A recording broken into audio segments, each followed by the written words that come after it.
पहला प्रश्न, आप श्रद्धा, प्रेम, आनंद की चर्चा करते हैं, लेकिन आप शक्ति के बारे में क्यों नहीं समझाते? आजकल मुझ में असह शक्ति का आविर्भाव हो रहा है। यह क्या है और इस स्थिति में मुझे क्या रुख लेना चाहिए? शक्ति की बात करनी जरूरी ही नहीं। जब शक्ति का आविर्भाव हो तो प्रेम में उसे बांटो, आनंद में उसे ढालो, उसे दोनों हाथ उलीचो। शक्ति के आविर्भाव के बाद अगर उलीचा ना, अगर बांटा ना, अगर औरों को साझीदार न बनाया, अगर प्रेम के गीत न गाए, उत्सव पैदा न किया जीवन में, तो शक्ति बोझ बन जाएगी। तो शक्ति पत्थर की तरह छाती पे बैठ जाएगी। फिर शक्ति से समस्या उठेगी। गरीबी की ही समस्याएं नहीं हैं संसार में, अमीरी की बड़ी समस्याएं हैं। लेकिन अमीर की सबसे बड़ी समस्या यह है कि जो धन उसे मिल गया उसका क्या करे। पर यह भी कोई समस्या है। उसे बांटो, उसे लुटाओ। बहुत हैं जिनके पास नहीं है, उन्हें दो। कठिनाई इसलिए खड़ी होती है कि हमने जीवन में केवल मांगने की कला सीखी, और जब हम सम्राट बनते हैं तो अड़चन आ जाती। मांगने की कला का अभ्यास, फिर अचानक जब हम सम्राट बन जाते हैं, परमात्मा के प्रसाद से उतरती है अपरसीम ऊर्जा। तब भी हम मांगना ही जानते हैं, देना नहीं जानते। हमारे जीने का सारा ढंग मांगना सिखाता है। फिर जब परमात्मा हम पर बरसता है तो बांटने की हमारे पास कोई कला नहीं होती, आदत नहीं होती, अभ्यास नहीं होता है। इसलिए अड़चन आती है। यही तो कठिनाई है। मेरे पास बहुत अमीर लोग आ जाते हैं, वो कहते हैं बड़ी अड़चन है, धन तो है, क्या करें। अड़चन क्या है? अड़चन यही है कि आदत गरीबी की है, आदत भिखारी की है। अड़चन यही है। जिंदगी भर मांगा, कमाना सीखा, बांटना तो कभी सीखा नहीं। सीखते भी कैसे? था ही नहीं तो बांटते क्या? जो नहीं था उसको मांगा, इकट्ठा किया, जोड़ा, संजोया। सारा जीवन इकट्ठा करने की आदत बन गई। फिर मिला, अब देने को हाथ नहीं खुलते, बंटते नहीं। यही अड़चन है। ये अड़चन समझ ली तो हल हो गई। कुछ करना थोड़ी है। शक्ति मिल गई, आविर्भाव हुआ। यही तो सारे ध्यान की चेष्टा है। और तुम पूछते हो कि आप श्रद्धा, प्रेम, आनंद की बात करते हैं, शक्ति के बारे में क्यों नहीं समझाते? वही तो मैं शक्ति के बारे में समझा रहा हूं कि जब शक्ति उठे तो आनंद बनाना, नहीं तो मुश्किल खड़ी होगी। जब शक्ति उठे तो नाचना, फिर साधारण चलने से काम ना बनेगा, दौड़ना। फिर ऐसे ही उठना बैठना काफी ना होगा। अपूर्व नृत्य जब तक जीवन में ना होगा तब तक बोझ मालूम होगा। जितनी बड़ी शक्ति उतनी बड़ी जिम्मेवारी उतरती है। जितना ज्यादा तुम्हारे पास है, अगर तुम उसे फैला ना सके तो बोझ हो जाएगा। शक्ति की समस्या नहीं है, फैलाना सीखो। इसलिए तो प्रेम की बात करता हूं, शक्ति की बात नहीं करता। जिनके पास शक्ति नहीं है उन्हें शक्ति के संबंध में क्या समझाना। जिनके पास है उन्हें शक्ति के संबंध में क्या समझाना। जिनके पास नहीं है उन्हें शक्ति कैसे पैदा की जाए, कैसे ध्यान, साधना, तपश्चर्या, अभ्यास, योग, तंत्र, कैसे शक्ति पैदा की जाए, ये समझाना जरूरी है। फिर जिनके पास शक्ति आ जाए, द्वार खुल जाए परमात्मा का और बरसने लगे उसकी ऊर्जा, उन्हें शक्ति के संबंध में क्या समझाना। जब शक्ति सामने ही खड़ी है तो अब उसके संबंध में क्या बात करनी। उन्हें समझाना है प्रेम, आनंद, उत्सव। इसलिए प्रत्येक ध्यान पर मेरा जोर रहा है कि तुम उसे उत्सव में पूरा करना। कहीं ऐसा ना हो कि ध्यान करने का तो अभ्यास हो जाए और बांटने का अभ्यास ना हो। बहुत लोग दीनता से मरे हैं, बहुत लोग साम्राज्य से मर गए। बहुत से लोग इसलिए दुखी हैं कि उनके पास नहीं है, फिर बहुत से लोग इसलिए दुखी हो जाते हैं कि उनके पास है, अब क्या करें। और जीवन का जो रसाध्यक्ष है वो देखता है कि तुमने अपनी ऊर्जा का क्या उपयोग किया। उसे संचित किए चले गए, कृपणता की, इकट्ठा किया, तो जिससे महा आनंद फलित हो सकता था उससे सिर्फ नरक ही निर्मित होगा। तुमने कभी ख्याल किया, मीरा ने कुंडलनी की बात नहीं की। बचेगी कहां कुंडलनी, नाच में बह जाती। योगी करते हैं बात क्योंकि बांटना नहीं जानते।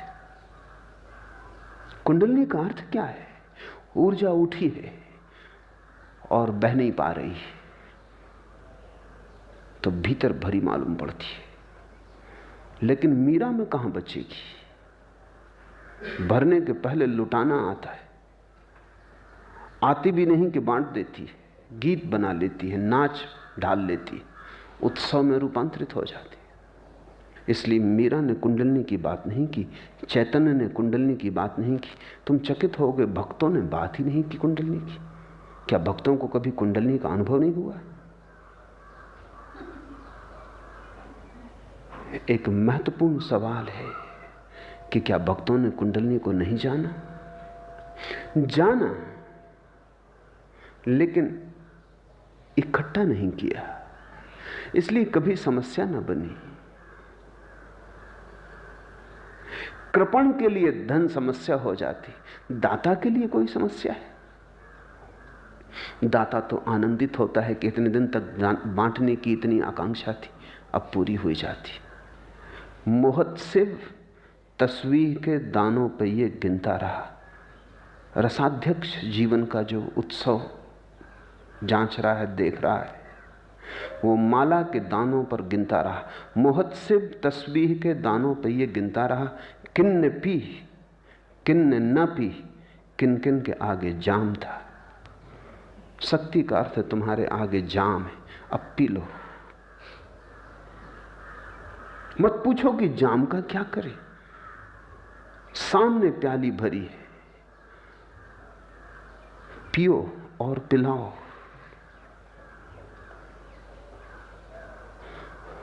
उत्सव बनो।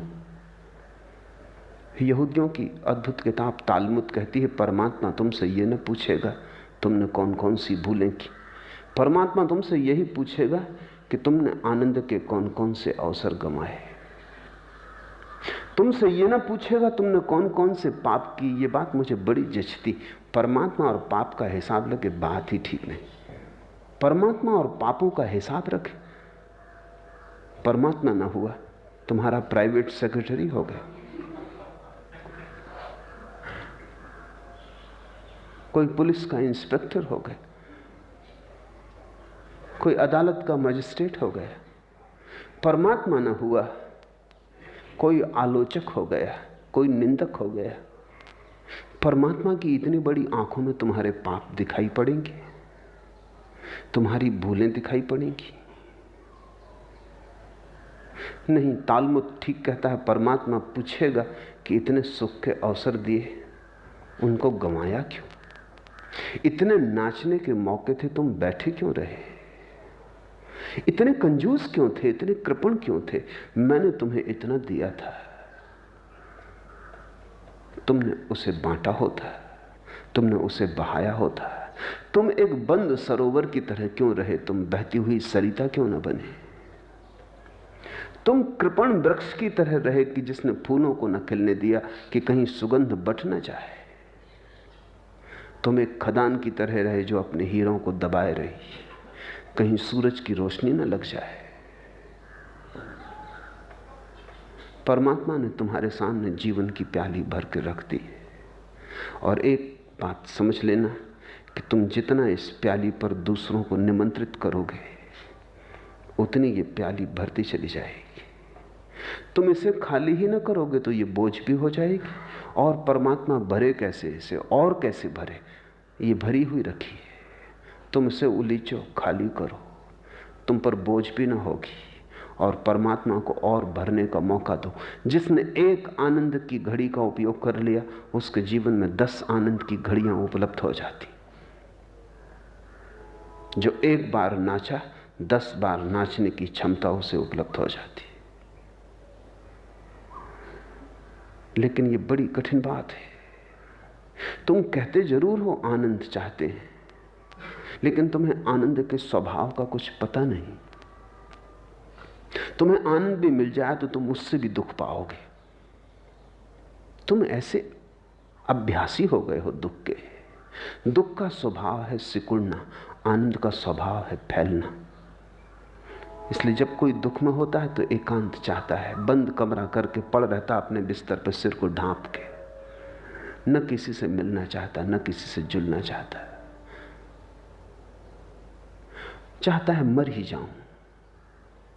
कभी कभी आत्महत्या भी कर लेता है कोई, सिर्फ इसीलिए कि अब क्या मिलने को रहा। लेकिन जब तुम आनंदित होते हो तब तुम मित्रों को बुलाना चाहते हो, मित्रों से मिलना चाहते हो, तुम चाहते हो किसी से बांटो, किसी को तुम्हारा गीत सुनाओ, कोई तुम्हारे फूल की गंध से आनंदित हो। तुम किसी को भोज पर आमंत्रित करते हो, तुम मेहमानों को बुलाते हो, आमंत्रण दे आते हो। मेरे एक प्रोफेसर थे, उनका मुझसे बड़ा लगाव था, लेकिन वो मुझे घर बुलाने में डरते थे, क्योंकि शराब पीने की उन्हें आदत थी, और कहीं ऐसा ना हो कि मुझे पता चल जाए।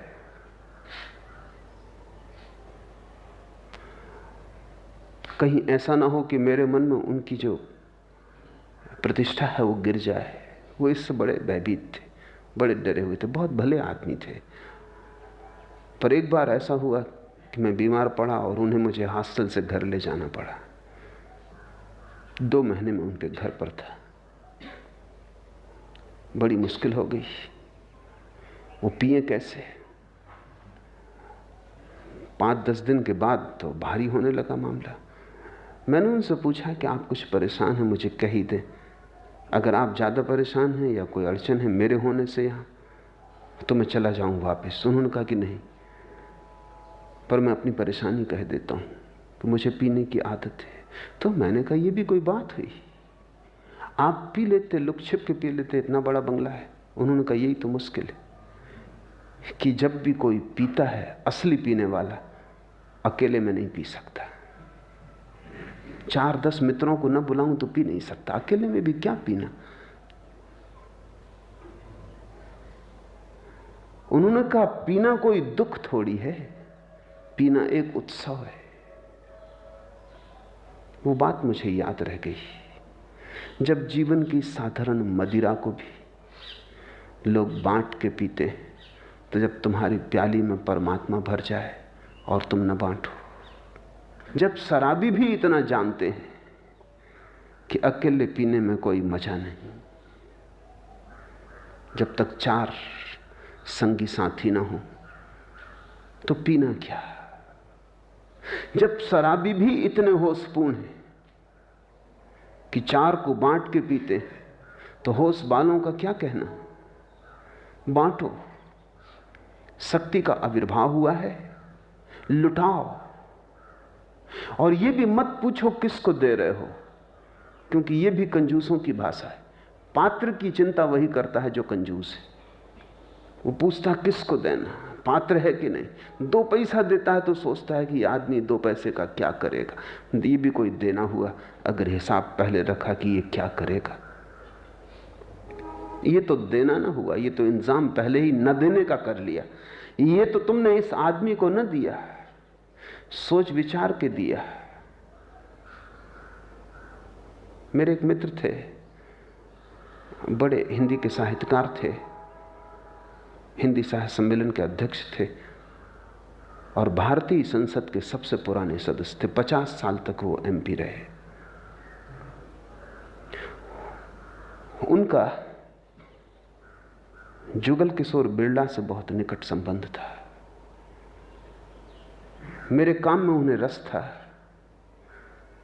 वो कहने लगे कि मेरा संबंध है बिरला से, अगर वो उत्सुक हो जाएं आपके काम में तो बड़ी सहायता मिल सकती। तो हम दोनों को मिलाया।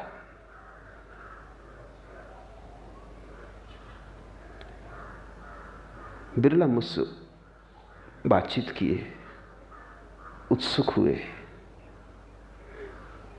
कहने लगे जितना आपको चाहिए मैं दूंगा, और जिस समय चाहिए तब दूंगा। सिर्फ एक बात मुझे पक्की हो जानी चाहिए कि जो मैं दूंगा उसका उपयोग क्या होगा। मैंने कहा बात ही खत्म करो, ये अपने से ना बनेगा, ये सौदा नहीं हो सकता। अगर यही पूछना है कि आप जो देंगे उसका मैं क्या करूंगा, अपने पास रखो। ये कोई देना हुआ? अगर बेशर्त देते हो कि मैं तुम्हारे सामने ही यहां सड़क पर लुटा के चला जाऊं तो तुम मुझसे पूछ ना सकोगे कि ये क्या किया।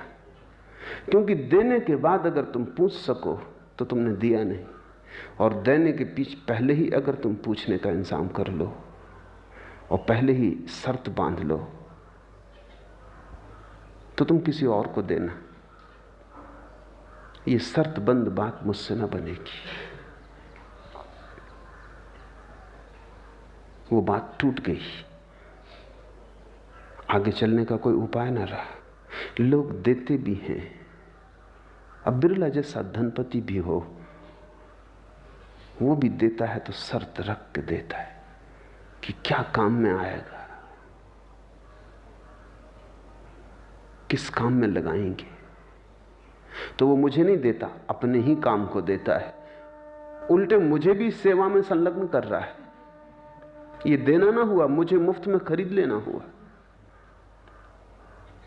मैंने कहा मुझे देख लो, मुझे समझ लो, मुझे दो, फिर शेष मुझ पे छोड़ दो, फिर मैं जो करूंगा करूंगा।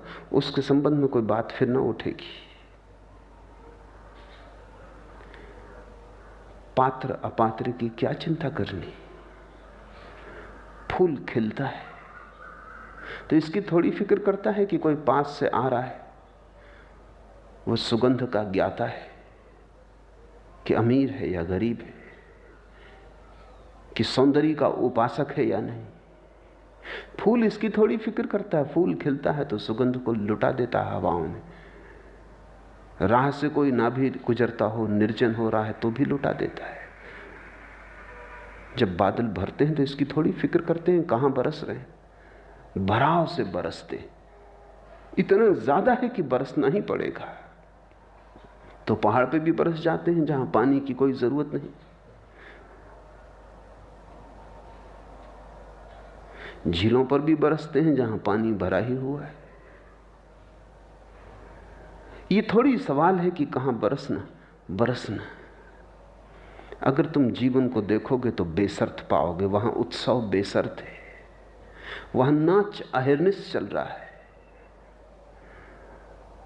किसी के लिए चल रहा है ऐसा भी नहीं है, ज्यादा है। परमात्मा इतना अतिशय है, इतना अतिरेक से है कि क्या करे अगर ना लुटे ना बरसे। जब तुम्हारे जीवन में शक्ति का आविर्भाव मालूम हो, जब तुम्हें लगे कि बादल भर गया, मेघ भरपूर है, जब तुम्हें लगे कि शक्ति तुम्हारे भीतर उठी है, तो समस्या बनेगी। नाचना, गाना, पागल की तरह उत्सव मनाना, शक्ति विलीन हो जाएगी।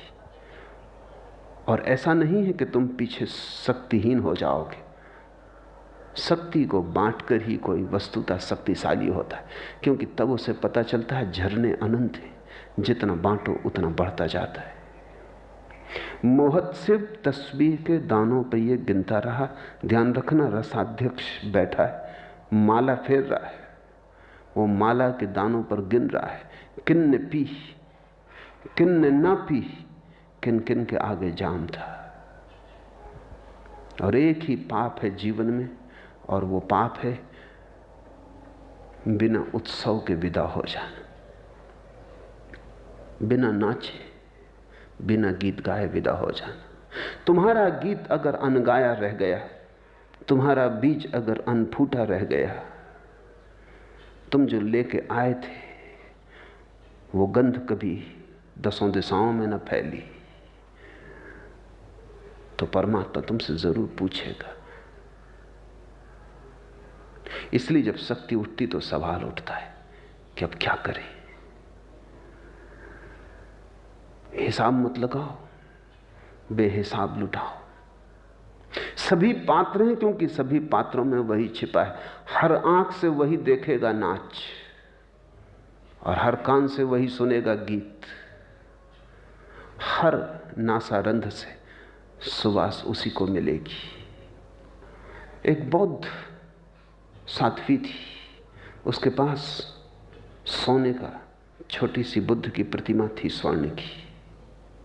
वो इतना उसे प्रेम करती थी, और जैसे कि साधारणतः कृपण मन होता है कि वो अपनी धूप भी जलाती तो हवाओं में यहां वहां न फैलने देती, उसे वापस धक्के दे देकर अपने छोटे से बुद्ध को ही पहुंचा देती। फूल भी चढ़ाती तो भी डरी रहती कि गंध कहीं यहां वहां न उड़ जाए। फिर एक बड़ी मुसीबत हुई। एक रात वो एक मंदिर में ठहरी। चीन में एक बहुत प्राचीन मंदिर है, 1000 बुद्धों का मंदिर है, वहां 1000 बुद्ध की प्रतिमाएं हैं। वो डरी। अब सभी प्रतिमाएं बुद्ध की तो भी डर। वो डरी कि यहां अगर मैंने धूप जलाई, अगरबत्तियां जलाई, फूल चढ़ाए, तो ये धुआं तो कोई मेरे बुद्ध पे नहीं रुका रहेगा, यहां वहां जाएगा, दूसरे बुद्धों पर पहुंचाएगा। बुद्ध भी दूसरे, जिनकी प्रतिमा वो रखे हैं उन्हीं की प्रतिमाएं वो भी हैं। तालाब हैं, सरोवर हैं, सागर हैं, लेकिन चांद का प्रतिबिंब अलग कितना ही हो, एक ही चांद का है। तो उसने एक बांस की पोंगरी बना ली और धूप जलाई, और बांस की पोंगरी में से धूप को अपने बुद्ध की नाक तक पहुंचाया। सोने की बुद्ध की प्रतिमा का मुंह काला हो गया। वो बड़ी दुखी हुई। वो सुबह मंदिर के प्रधान भिक्षु के पास गई और उसने कहा कि बड़ी मुश्किल हो गई, इसे कैसे साफ करूं। वो प्रधान हंसने लगा। उसने कहा, पागल, तेरे सत्संग में तेरे बुद्ध का चेहरा तक काला हो गया।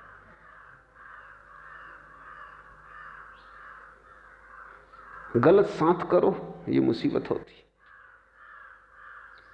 इतनी भी क्या कृपणता, ये सभी प्रतिमाएं उन्हीं की हैं। इतनी भी क्या कंजूसी, अगर थोड़ा धुआं दूसरों के पास भी पहुंच गया होता है तो कुछ हर्ज हुआ जाता था, लेकिन मेरे बुद्ध, ये सभी प्रतिमाएं बुद्धों की ही हैं। हर आंख से वही झांका है, हर पत्थर में वही सोया है। तुम इसकी फिक्र ही मत करो। तुम्हारे जीवन में आनंद भरे प्रेम दो, गीत दो, संगीत दो, नाचो, बांटो। इसी की तो प्रतीक्षा रही है कि कब वो क्षण आएगा जब हम बांट सकेंगे। अब पात्र पात्र का भी भेद छोड़ो, वो सब नासमझी के भेद हैं। इसलिए शक्ति के संबंध में कुछ बोलता नहीं हूं, क्योंकि जो मैं बोल रहा हूं अगर समझ में आया तो शक्ति कभी समस्या ना बनेगी। इसलिए भी शक्ति के संबंध में नहीं बोलता हूं क्योंकि वो शब्द जरा खतरनाक है। शांति के संबंध में बोलता हूं, शक्ति के संबंध में नहीं बोलता, क्योंकि शक्ति अहंकार की आकांक्षा है। शक्ति शब्द सुन के ही तुम्हारे भीतर अहंकार अंगड़ाई लेने लगता है। अहंकार कहता है ठीक, शक्ति तो चाहिए, इसलिए तो तुम धन मांगते हो ताकि धन से शक्ति मिलेगी। पद मांगते हो क्योंकि पद पर रहोगे तो शक्तिशाली रहोगे। यश मांगते हो, पुण्य मांगते हो, लेकिन सबके पीछे शक्ति मांगते हो। योग और तंत्र में भी खोजते हो, शक्ति ही खोजते हो। शक्ति की पूजा तो संसार में चल ही रही है। इसलिए मैं शक्ति की बात नहीं करता, क्योंकि धर्म के नाम पर भी अगर तुम शक्ति की ही खोज करोगे तो वो अहंकार की ही खोज रहेगी। और जब तक अहंकार है तब तक शक्ति उपलब्ध नहीं होती। ऐसा सनातन नियम है, एस धम्मो सनातनो। जब तुम शक्ति की चिंता ही छोड़ देते हो और शांति की तलाश करते हो, शांति की तलाश में अहंकार को विसर्जित करना होगा, क्योंकि वही तो अशांति का स्रोत है। और जब अहंकार विसर्जित हो जाता है, द्वार से पत्थर हट जाता है। शांति तो मिलती है, शांति तो मूल धन है, और शक्ति तो ब्याज की तरह उपलब्ध हो जाती है। शांति को खोजो, शक्ति अपने से मिल जाती। शक्ति को खोजो, शक्ति तो मिलेगी नहीं, शांति भी खो जाएगी। इसलिए शक्ति का खोजी हमेशा अशांत होगा, परेशान होगा। वो अहंकार की ही दौड़ है। नाम बदल गए, वेश बदल गया, दौड़ वही है। कौन चाहता है शक्ति? वो अहंकार चाहता है कोई चमत्कार मिल जाए, रिद्धि सिद्धि शक्ति मिल जाए तो दुनिया को दिखा दूं कि मैं कौन हूं। इसलिए जहां तुम शक्ति की खोज करते हो, जान लेना कि वो धर्म की दिशा नहीं है, अधर्म की दिशा है। तुम्हारे चमत्कारी, तुम्हारे रिद्धि सिद्धि वाले लोग सब तुम्हारे ही बाजार के हिस्से, उनसे धर्म का कोई लेना देना नहीं। वे तुम्हें प्रभावित करते हैं क्योंकि जो तुम्हारी आकांक्षा है, लगता है उन्हें उपलब्ध हो गया। जो तुम चाहते थे कि हाथ से ताबीज निकल जाएं, घड़ियां निकल जाएं, उनके हाथ से निकल रही।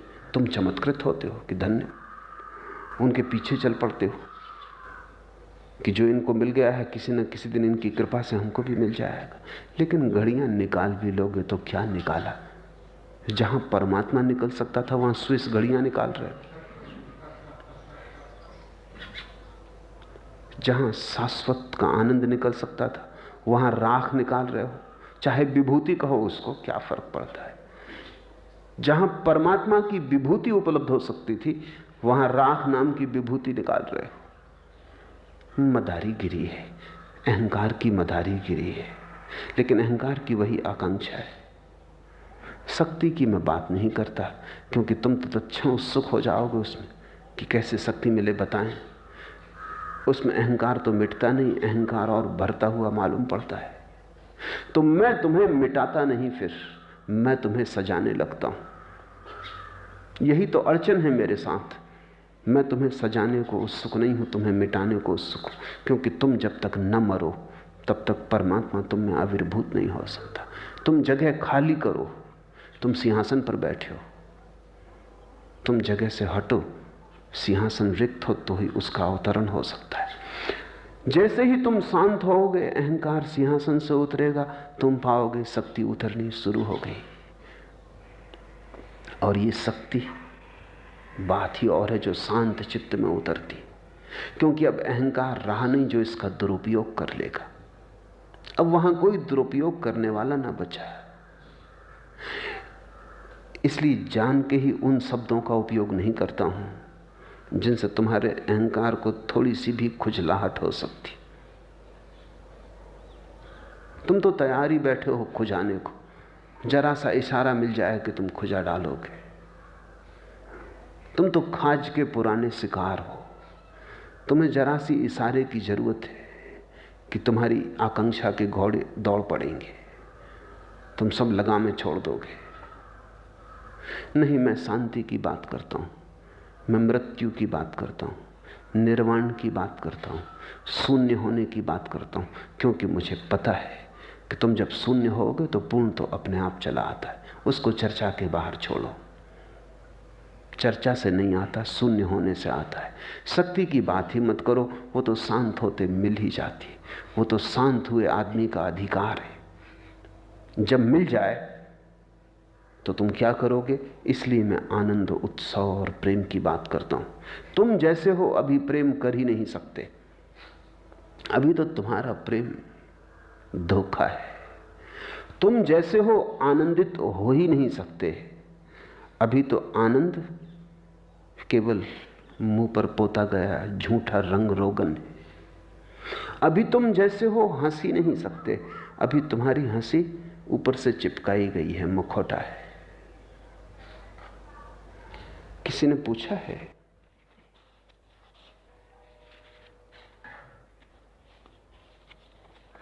दूसरा प्रश्न, कल आपने कहा कि दूसरा कभी किसी को खुश नहीं कर सकता, मगर